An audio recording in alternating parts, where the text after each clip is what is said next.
ಎಲ್ರಿಗೂ ನಮಸ್ಕಾರ. ಇವತ್ತಿನ ವಾರದ ಮಾತಲ್ಲಿ ಕೃಷಿ ಮತ್ತು ಪರಿಸರದ ಬಗ್ಗೆ ಮಾತಾಡ್ತಾ ಹೋಗ್ತೀನಿ. ಕಾರಣ ಏನು ಅಂತಂದರೆ ಪರಿಸರದ ಮಧ್ಯದಲ್ಲಿ ನಾವು ಬದುಕ್ತಾ ಇದ್ದೀವಿ. ಹಾಗಾಗಿ ಪರಿಸರನ ನಾವು ಉಳಿಸೋಂಥ ಕೆಲಸನ ನಾವು ಮಾಡಬೇಕಾಗಿರೋದು ನಮ್ಮ ದೊಡ್ಡ ಕರ್ತವ್ಯ ಅಂತೇಳಿ ನಾನು ಭಾವಿಸ್ತೀನಿ. ಆದರೆ ಕೃಷಿ ಕ್ಷೇತ್ರದಲ್ಲಿ ಪರಿಸರನ ಹೇಗೆ ಉಳಿಸ್ಬೋದು?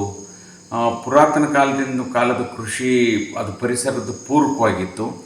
ಆದರೆ ಈ ಆಧುನಿಕ ಕೃಷಿ ಬಂತಲ್ಲ, ಅದು ಪರಿಸರದ ವಿರುದ್ಧವಾಗಿ ರಾಸಾಯನಿಕ ಗೊಬ್ಬರನ ಬಳಸ್ತಾ ಅದನ್ನು ನಾವು ಪರಿಸರಕ್ಕೆ ವ್ಯತಿರಿಕ್ತವಾದಂಥ ದುಷ್ಪರಿಣಾಮನ ಬೀರ್ತಾ ನಾವು ಕೃಷಿ ಮಾಡ್ತಾ ಬದುಕ್ತಾ ಇದ್ದೀವಿ. ಯಾಕೆಂದರೆ ಇವತ್ತು ಪರಿಸರ ನಮಗೆ ಎಷ್ಟು ಮುಖ್ಯ ಅಂತಂದರೆ ನಮ್ಮ ಪ್ರತಿಯೊಂದುವೇ, ಯಾಕೆಂತಂದರೆ ಪರಿಸರದ ಒಂದು ಅಂಗವಾದಂಥ ಮಣ್ಣಿಂದನೇ ನಾವು 99% ನಮ್ಮ ಬಳಕೆಗೆ ಬೇಕಾದಂಥ ವಸ್ತುಗಳು ಮಣ್ಣಿಂದನೇ ಉತ್ಪತ್ತಿಯಾಗುತ್ತೆ. ಅಂಥ ಉತ್ಪತ್ತಿಯಾಗಂಥ ಮಣ್ಣನ್ನು ನಾವು ಎಷ್ಟರ ಮಟ್ಟಿಗೆ ಆರೋಗ್ಯವಾಗಿ ಇಟ್ಕೊಂಡಿದ್ದೀವಿ ಅನ್ನೋದು ನಮ್ಮ ದೊಡ್ಡ ಪ್ರಶ್ನೆ. ಅದ್ರ ಜೊತೆ ಎರಡನೇದು ನೀರು. ಈ ನೀರು ಇಲ್ಲದೆ ಇದ್ದರೆ ಈ ಮನುಷ್ಯ, ಈ ಜೀವಕುಲ ಮತ್ತು ಸಸ್ಯ ಸಂಕುಲನೇ ಉಳಿತಿರಲಿಲ್ಲ. ಹಾಗಾಗಿ ನೀರು ಸಹ ಮಣ್ಣಿನಷ್ಟೇ ಮುಖ್ಯವಾಗ್ತಾ ಹೋಗುತ್ತೆ. ಹಾಗಾಗಿ ನೀರನ್ನು ನಾವು ಕೃಷಿ ಕ್ಷೇತ್ರದಲ್ಲಿ ನಾವು ನೀರನ್ನು ಹೇಗೆ ಸಂರಕ್ಷಣೆ ಮಾಡ್ತಿದ್ದೀವಿ, ಹೇಗೆ ನಾವು ನೀರನ್ನು ಬಳಕೆ ಮಾಡ್ಕೊತಿದ್ದೀವಿ ಅನ್ನೋದು ಮುಖ್ಯವಾಗ್ತಾ ಹೋಗುತ್ತೆ.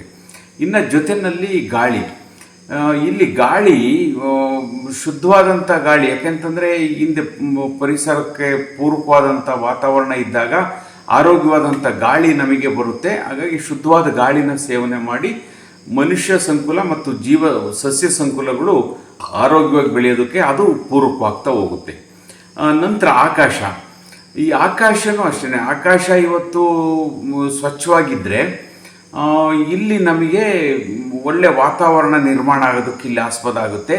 ಅದ್ರ ಜೊತೆಯಲ್ಲಿ ನಮಗೇನು ಈ ಋತುಮಾನಗಳು ಏನಿದ್ದಾವೆ, ಆ ಋತುಮಾನಗಳು ಸರಿಯಾಗಿ ಕೆಲಸ ಮಾಡೋದಕ್ಕೆ ಈ ಆಕಾಶದ ವಾತಾವರಣ ಅವಕಾಶ ಕಲ್ಪಿಸಿಕೊಡುತ್ತೆ. ಹಾಗಾಗಿ ಆಕಾಶನೂ ಆರೋಗ್ಯವಾಗಿರಬೇಕು. ಇವತ್ತು ಆಕಾಶದ ಸ್ಥಿತಿ ಏನಾಗಿದೆ, ಇವತ್ತು ಉಪಗ್ರಹಗಳಿರ್ಬೋದು, ಇವೆಲ್ಲವನ್ನು ಉಡಾವಣೆ ಮಾಡಿ ಅಲ್ಲಿ ಭೂಮಂಡಲದಲ್ಲಿ ಹೆಂಗೆ ಕಸ ಸೃಷ್ಟಿಯಾಗ್ತಾ ಇದೆ, ಆಕಾಶದಲ್ಲೂ ಅಷ್ಟೇ ಕಸ ಸೃಷ್ಟಿಯಾಗ್ತಾ ಇದೆ.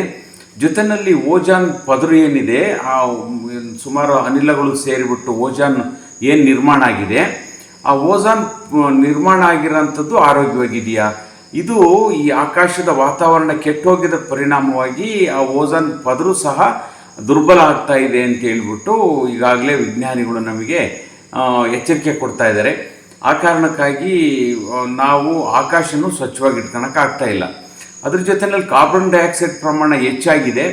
ಅದ್ರ ಜೊತೆಯಲ್ಲಿ ನೈಟ್ರೋಜನ್ ಆಕ್ಸೈಡ್ ಪ್ರಮಾಣವೂ ಹೆಚ್ಚಾಗಿರೋದ್ರಿಂದ ಒಂದು ಶಾಖ ಉತ್ಪತ್ತಿ ಜಾಸ್ತಿ ಆಗ್ತಾ ಇದೆ.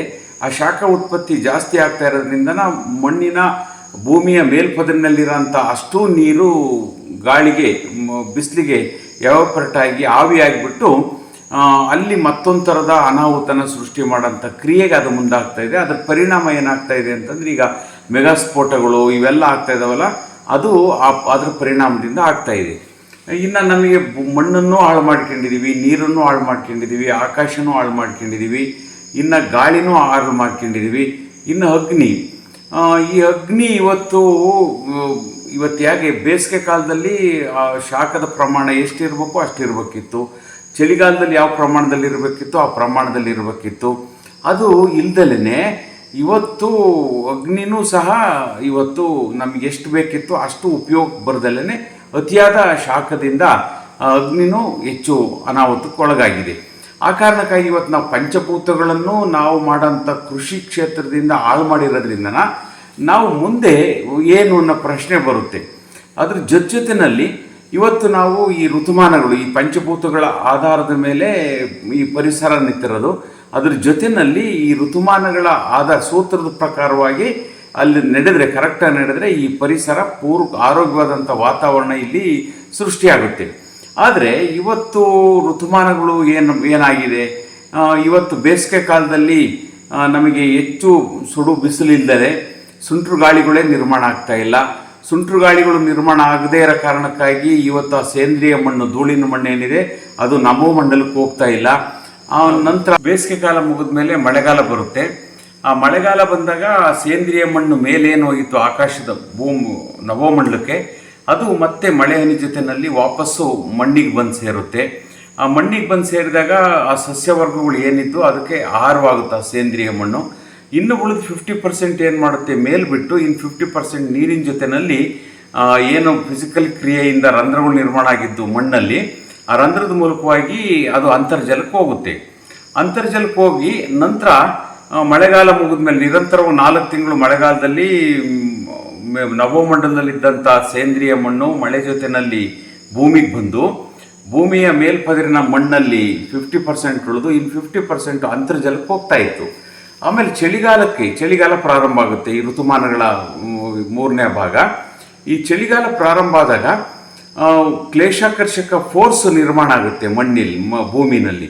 ಆ ಕ್ಲೇಶಾಕರ್ಷಕ ಫೋರ್ಸಲ್ಲಿ ಅಂತರ್ಜಲ ಮೇಲ್ಮುಖವಾಗಿ ಉಕ್ಕೋದಕ್ಕೆ ಪ್ರಾರಂಭ ಆಗಿ ಅಲ್ಲಿ ಕೆಳಗಡೆ ಇದ್ದಂಥ ಖನಿಜಾಂಶಗಳು ಜೊತೆಯಲ್ಲಿ ನೀರಿನ ಜೊತೆಯಲ್ಲಿ ಕೆಳಗೆ ಹೋದಂಥ ಪೋಷಕಾಂಶಗಳು, ಸೇಂದ್ರಿಯ ಮಣ್ಣಿನ ಪೋಷಕಾಂಶಗಳು ಇದೆಲ್ಲದನ್ನು ಹೊತ್ಕೊಂಡು ಮೇಲೆ ಬಂದು ಮೇಲ್ಪದರಿಗೆ ಬಿಡುತ್ತೆ.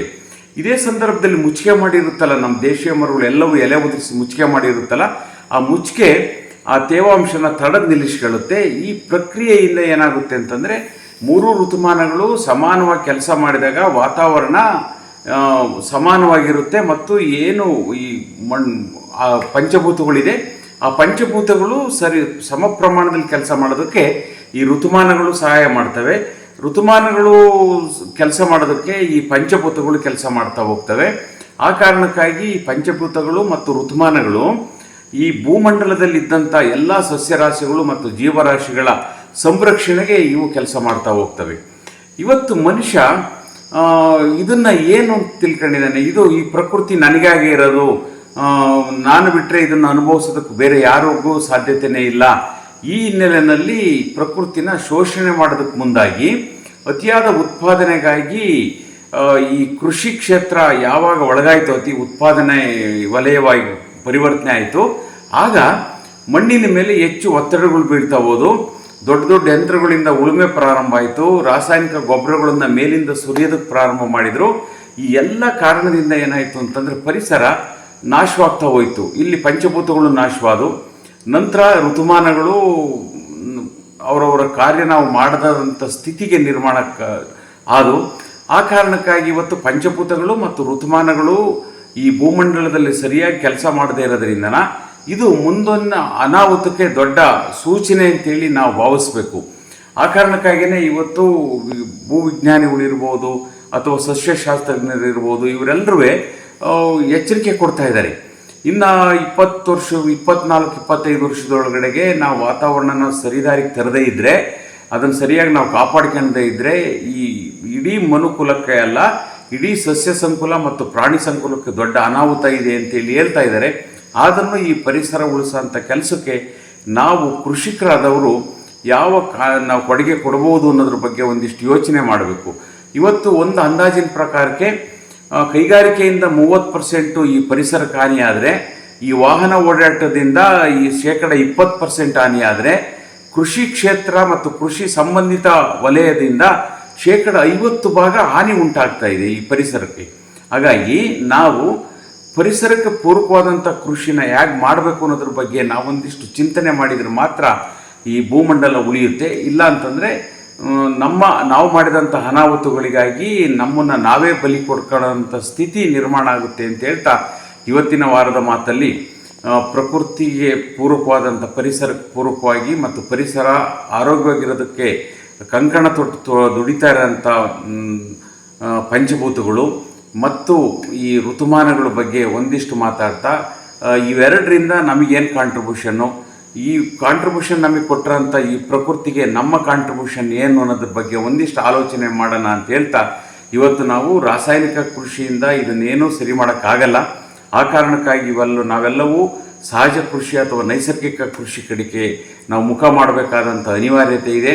ಹಾಗಾದಾಗ ಮಾತ್ರ ಈ ಪ್ರಕೃತಿ ಉಳಿತೈತೆ ಅಂತ ಹೇಳ್ತಾ ಈ ನಿಟ್ಟಿನಲ್ಲಿ ನೀವೆಲ್ಲ ಪರಿಸರಕ್ಕೆ ಪೂರಕವಾದಂಥ ಕೆಲಸ ಮಾಡಿ ಅಂತ ಹೇಳ್ತಾ ನನ್ನ ಈ ವಾರದ ಮಾತನ್ನು ಮುಗಿಸ್ತಾ ಇದ್ದೀನಿ. ಈ ವಾರದ ಮಾತು ನಿಮಗೆ ಇಷ್ಟವಾಗಿದ್ದರೆ ಹೆಚ್ಚೆಚ್ಚು ಜನಕ್ಕೆ ಶೇರ್ ಮಾಡಿ. ಜೊತೆಯಲ್ಲಿ ಯಾರು ಇದುವರೆಗೂ ಸಬ್ಸ್ಕ್ರೈಬರ್ ಆಗಿಲ್ಲ ಅವರು ಸಬ್ಸ್ಕ್ರೈಬರ್ ಆಗಿ ಹೆಚ್ಚೆಚ್ಚು ಜನಕ್ಕೆ ತಲುಪಿಸೋಂಥ ಕೆಲಸನ ನೀವು ಮಾಡ್ತಾ ಈ ರಾಸಾಯನಿಕ ಕೃಷಿಯಿಂದ ಮುಕ್ತರಾಗಿ ನಾವು ನೈಸರ್ಗಿಕ ಕೃಷಿ ಕಡೆಗೆ ಮುಖ ಮಾಡೋಣ ಅಂತ ಹೇಳ್ತಾ ಈ ವಾರದ ಮಾತನ್ನು ಮುಗಿಸ್ತಾ ಇದ್ದೀನಿ. ಎಲ್ರಿಗೂ ನಮಸ್ಕಾರ.